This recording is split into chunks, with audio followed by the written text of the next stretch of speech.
एक दिन की बात है। आरोही सुबह पार्क में टहलते हुए जा रही थी। तभी उसे एक रोती हुई बच्ची मिली।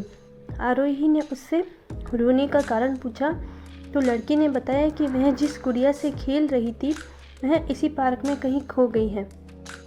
आरोही ने उस बच्ची को उसकी गुड़िया ढूंढ लाने का आश्वासन दिया, जिससे वह बच्ची चुप हो गई।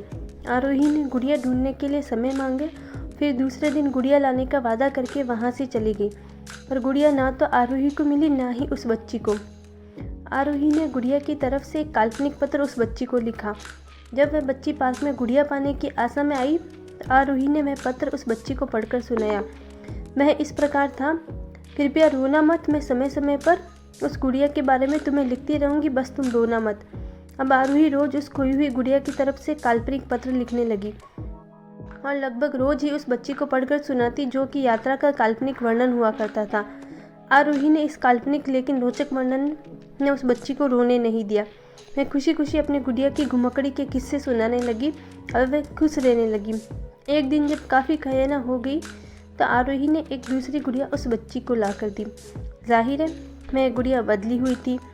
उस बच्ची को अपनी खोई हुई पुरानी गुड़िया जिसे नई लगी तो वह आरोही की ओर देखने लगी।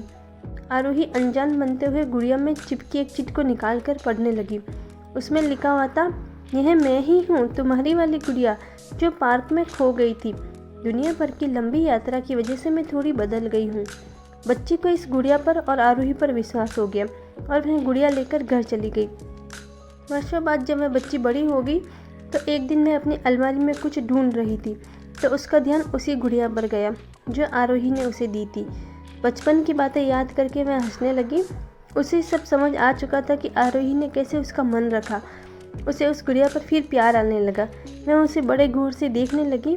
तभी उसकी नज़र गुड़िया की फ्रॉक की आस्तीन में छुपे एक छोटे से पत्र पे गई। उसने बड़ी व्याकुलता से वह पत्र निकाला और पढ़ने लगी। पत्र में संक्षेप में लिखा हुआ था, हर वह चीज़ जिससे तुम प्यार करती हो कभी न कभी तुमसे खो जाएगी। जो तुम्हारे पास होगी वही तुम्हारे लिए सच्चे रूप में बनी रहेगी। रूप भले ही भिन्न होगा पर प्यार एकदम खास होगा।